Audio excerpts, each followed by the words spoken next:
안녕하세요. 역사를 사랑하는 박사입니다. 오늘은 아프리카 콩고 민주공화국에 대해서 한번 알아보겠습니다.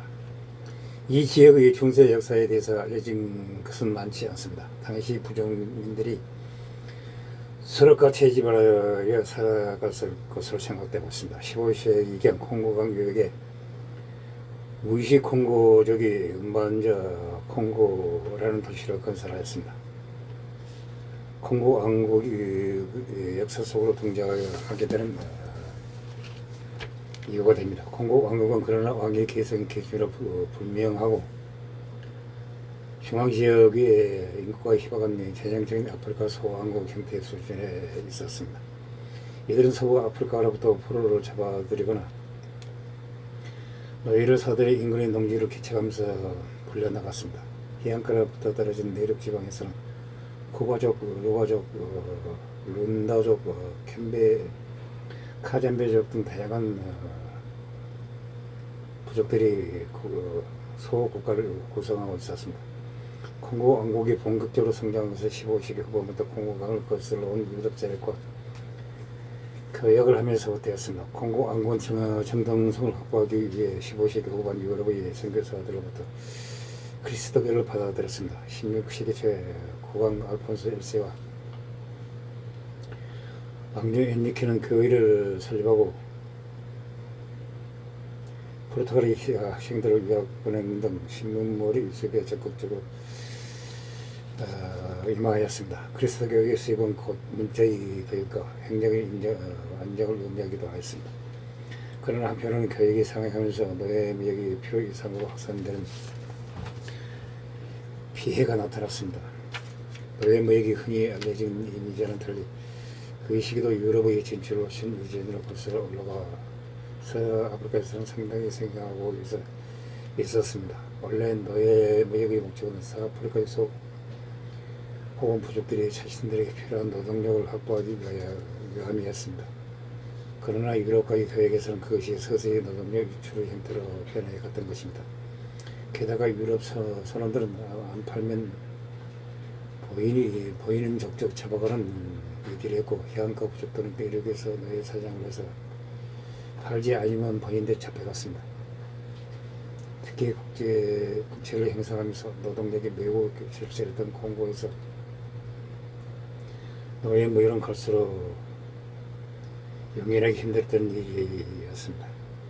노예 무역이 지나치게 확산되자 1526년 알폰소 1세는 자신의 통제를 넘어서 지나치게 상행하는 노예 무역의 위험을 느끼고 포르투갈에 항의하였습니다. 노예 수출을 이방인과 지인에게 한정시켰습니다. 콩고 이 사례는 아프리카에서의 노예 무역의 위험성을 드러내는 가장 빠른 일례였습니다. 콩고 왕국은 16세기 콩고가 앙골라 일대를 장악한 최고 강국이었습니다. 특이한 점은 콩고 왕국이 강력한 중앙 집권 체제로 구축했다는 것입니다. 콩고 왕국의 왕은 영토를 모두 6개 주로 나누고 모든 체계와 왕의 지위가 껴들도록 하였습니다. 탄탄한 정치 기반을 바탕으로 주변 지역도 모두 복속시켰습니다. 은동고 왕국도 이런 나라 가운데 하나입니다. 은동고 왕국의 왕은 앙골라라고 불렸습니다. 이 앙골라 왕의 이름을 해서 앙골라라는 나라가 생겼습니다. 은동고 왕국은 콩고 왕국과 마찬가지로 노예무역을 하였습니다. 두 나라 왕이 모두 기독교로 개종하였다는 점에서 비슷합니다. 왕국은 16세기 후반에 17세기가 들어오면서 흔들리기 시작하였습니다. 콩고의 노예무역 제한으로 포르투갈과 네덜란드가 교역을 넓히면서 인간 소득도 총기를 얻을 수 있게 됐습니다. 이런 소국들은 바타마 왕국, 로앙고 왕국, 몬두 왕국 등이었습니다. 서양 세력도 서서히 콩고 그 자체를 누리고 접근하였습니다. 귀족들은 부쩍 신앙을 누르는 교의 시도에 반발했습니다. 결국 1568년 수도를 뒤흔든 반란이 있었습니다. 포르투갈과 네덜란드의 개입이 있었습니다. 지병 약화와 소유와의 충돌로 한 세기 동안 콩고는 올라가야 가르시아 2세의 분열을 맞이하고 불꽃으로 분열이 고등기에 빠졌습니다. 이후 한동안 내정이 지속되다가 1706년 베아트리 킴바 피타의 콩고 통합 운동이 있었습니다. 그러나 실패하였습니다. 네덜란드와 포르투갈 상인들은 주변 부족들을 이용해 콩고 왕실을 파괴하고 이어서 콩고 전전 세력을 이용해 주변 부족들을 파괴하였습니다. 이어서 주변 부족들이 하는 식으로 덩치 큰 집단은 오저히 파괴하였고 특히 콩고 왕실을 진묘하게 전멸을 시켰습니다. 원조께 살아남아 반개 왕족은 노예 미역산에 실려 브라질로 풀려나갔습니다.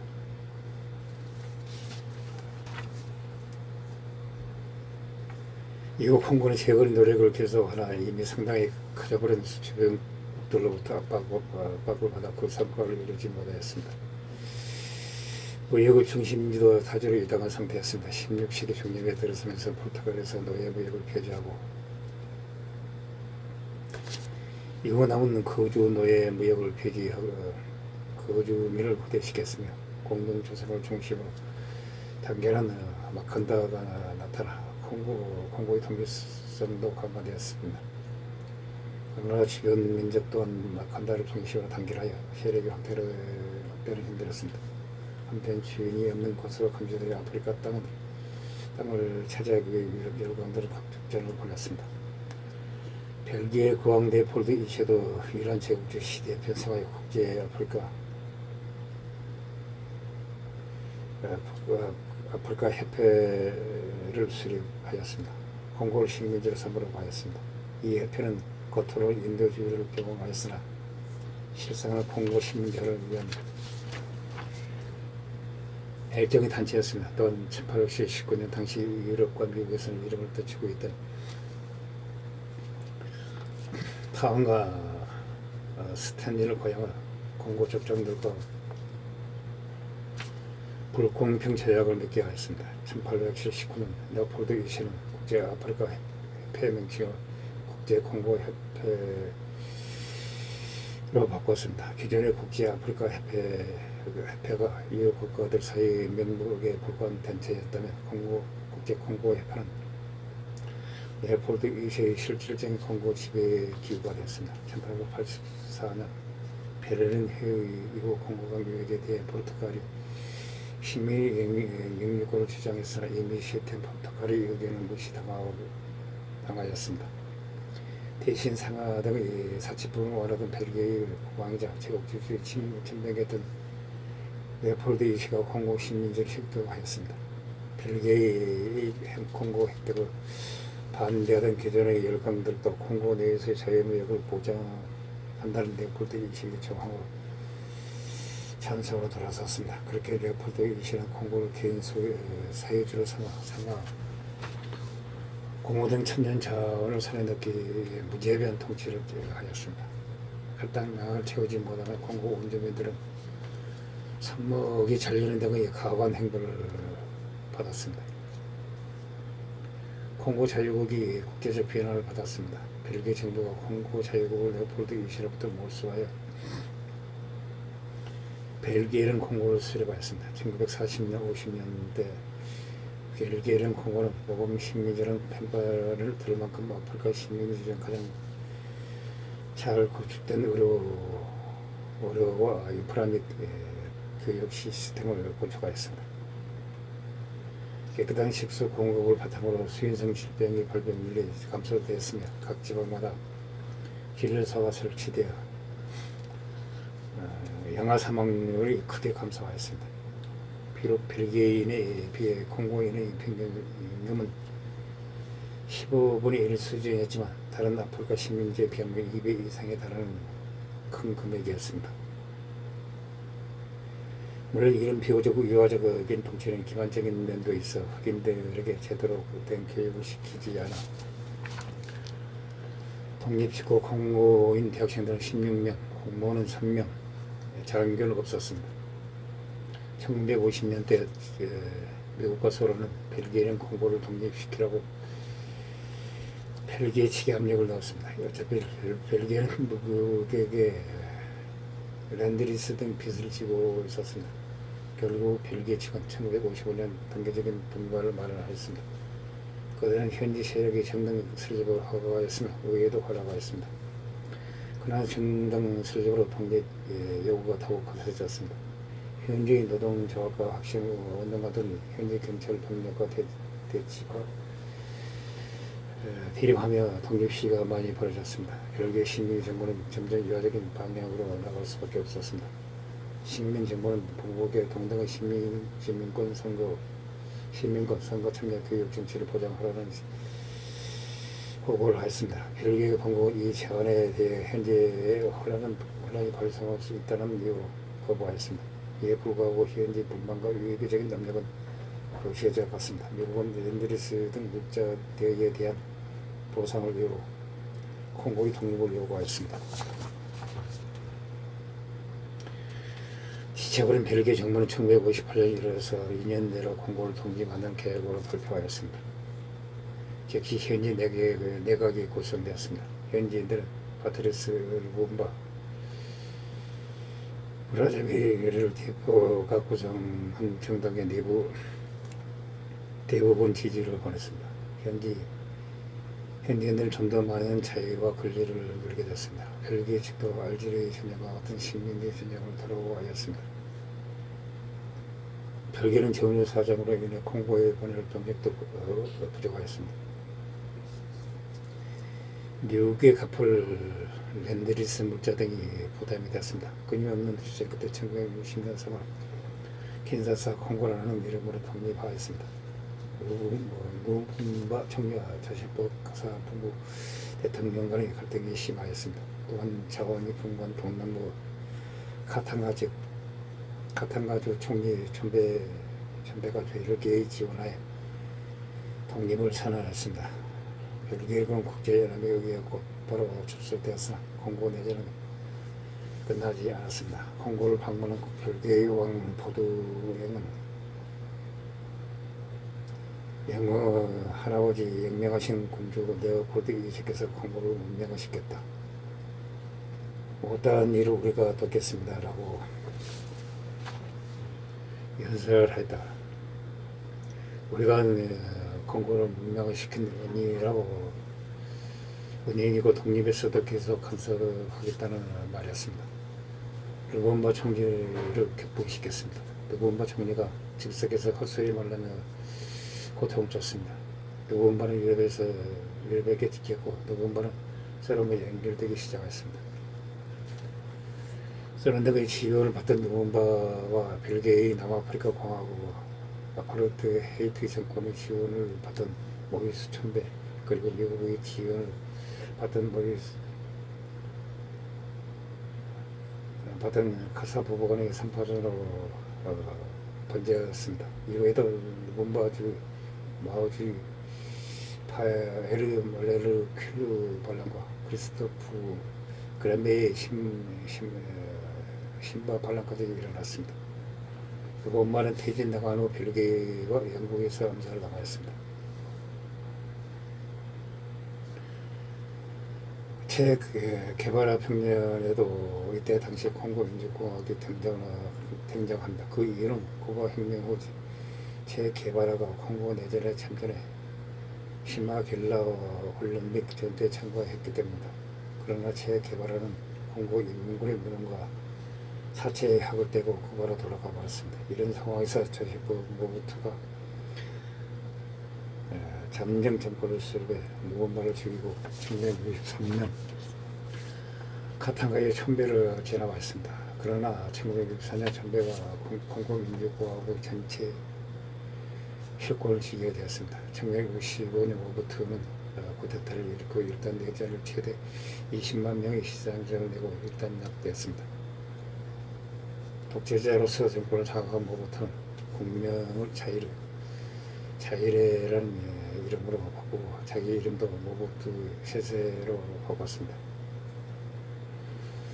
우성한 실정 부패와 사치로 도덕 정치라는 신조어까지 심길 정도로 국제적인 악명을 얻었지만 냉전이라는 환경을 이용해 반공주의자로 행시하며 30년이 남는 기간 동안 독재를 하였습니다.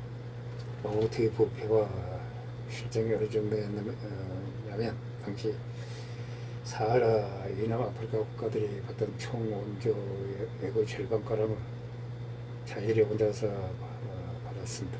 그가 집권하던 32년 동안 자일 평균 경제 성장률 1.4%였습니다. 신기하 오버트가 사후에 남긴 재산은 당시 자일의 국가 부채의 절반 정도였습니다. 50억 내지 60억 달러 부정축제를 하였다고 합니다. 그렇게 30년간 모보트의 부패 독재 정치 아래에 있던 자일에 다시 위기가 닥쳤습니다. 이때는 바로 옆나라 루안다에서 벌어진 루안다 내전이었습니다. 이로 인해 촉발된 1차 콩고 전쟁으로 결국 1997년 모부트는 망명을 하였습니다.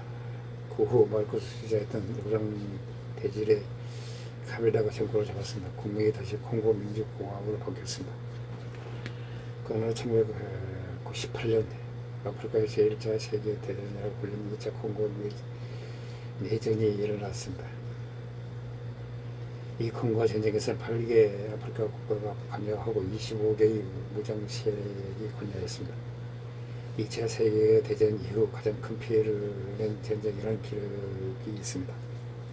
아프리카 약 50여 개 국가가 있습니다. 거의 5분의 1이 개입한 상태였습니다. 전쟁에서 나미비아, 짐바브웨, 앙골라, 차드는 민족 콩고 정부의 편에 섰고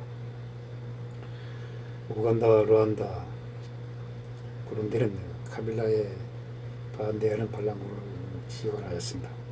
이 과정에서 루안다와 부룬디는 동부지역의 광물에 눈독을 들이고 서로 충돌하였습니다. 반군들도 시험 때문에 분열되는 양상을 보였습니다. 카빌라 정권이 이미 전투 능력이 심각하게 떨어져 이용할 수밖에 없었습니다. 토랑 대질의 카빌라는 2001년 경호원에게 죽었습니다. 그를 죽인 경호원도 라시디 카세레카는 현역에서 경호원들에게 사살되었습니다. 카빌라 정권은 모부투 정권과는 달리 독재의 염증이 남은 콩고 국민들의 분위기를 고려하여 집단 체제에 가까운 형식을 취하였습니다. 카빌라 후임도 그리 권력이 강하지 않는 편이었기에 실질적인 의사결정은 사회 각기가 청약의 연합을 구성된 L 집단에서 협상 합의에 결정하였습니다. 그리고 이들이 파악한 콩고 내부 분위기는 루안다, 우간다의 공세를 막고 전선을 양키부주의로 고착화하긴 했지만 그들의 주요한 전쟁이 수년째 이어지면서 경제 파탄을 초래하였습니다. 전쟁을 끝내고 재건에 몰두해야 한다는 쪽이 대시하였습니다. 국제적 압력까지 가해졌기에 이미 루안다, 우간다 군의 철수를 조건으로 전쟁을 끝내자고 하였습니다. 그러나 로랑 카빌라 본인만 전쟁 지속을 외쳤습니다. 따라서 대외 제적으로 6천 통장은 위험사이지만 실제로는 그 아들까지 동의한 내부 숙청이고 6천 통장은 희생양으로 나중에 꼬리를 자르기를 했다는 것이 중간입니다. 이 숙청은 특별 군사법정 투도로 진행되어 135명의 재판이 회부되었습니다. 2003년에 카빌라의 사적 행적 가운데 한 명이자 암살의 주모자로 지목된 에디 카펜드 대령과 다른 25명에게 사형 판결이 내려졌습니다. 그 외 64명이 육결에서 정신형 판결을 선고받고 퇴역됐으며 45명이 석방된 상태입니다. 이상 콩고 민주공화국에 대해서 한번 알아봤습니다. 항시 부족합니다. 양해 부탁드립니다. 감사합니다.